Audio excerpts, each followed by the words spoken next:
Critics of Bob Lazar and his audacious claims about alien craft being studied at Area 51 insist that there is no proof of him ever having worked at the top-secret military facility.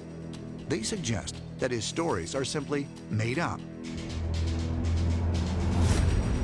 But a powerful new witness has come forward to corroborate Lazar's story. Former Air Force pilot David Fruehauf. It's only been for me personally in the last few years. All of a sudden, Bob Lazar's statements and all the things he had said have gelled now to the point where I think he's very credible. While critics routinely claim that Lazar's supporters lack any credibility, they can hardly make that claim about Fruehauf. Beale Air Force Base, 1967. U.S. Air Force Captain David Fruehauf joins an elite group of pilots flying America's most sophisticated spy plane, the SR-71.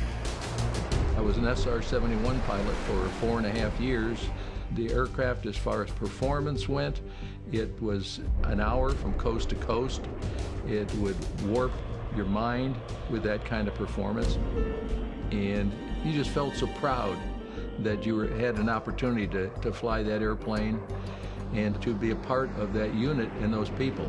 It was family. No one is surprised when the military assigns such an elite pilot to duties at America's most top-secret Air Force base. I worked at Area 51 for 6 years, from 1979 till 1985.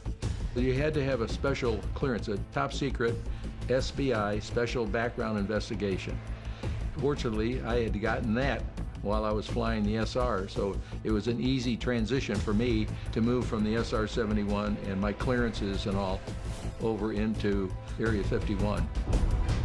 Along with his colleagues, Fruehauf commuted each day from McCarran Airport in Las Vegas to Area 51 using a mysterious government carrier named Janet Airlines. One of the great stories about Area 51 comes from engineer T.D. Barnes. Here's what he said. If there are UFOs being reverse engineered at this base, I wouldn't know about it because you flew out in an airline, Janet Airlines, and the windows were blacked out, so you didn't know where you were going. Fruehauf noticed that on his daily commutes, a select group of scientists and military personnel also boarded the Janet 737 in Las Vegas. When the plane landed at Area 51, this group boarded a bus and headed to an even more secretive facility codenamed Site 4, or S4. When I was there, we knew about S4, but we didn't know what they did. All we knew is there were certain people that got on the 737 in the morning, and we got to Area 51, they would take and go off in a different direction in a bus, and then we went on to the north, going up towards the hangars. Fruehauf never knew exactly what was going on at Site 4 during his time at Area 51.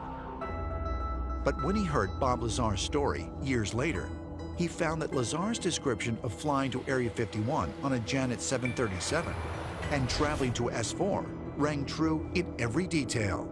When I heard Bob Lazar describe getting on the 737 and fly to Area 51 and get off and go through the terminal and go to S4, and everything he talked about and the way he put it, he sounded totally believable to me. Critics contend that no actual eyewitnesses have ever come forward to confirm that Lazar worked at Area 51, much less at Site 4. But Fruehauf claims otherwise. I know people that had worked for me that after I left there, they had seen Bob Lazar there, and they admitted that to me recently. I know that his critics piled on because obviously they did not want the word to come out that there were in fact UFOs in our possession, and that he was revealing a capability to perhaps our enemies that we in fact were alien technologies.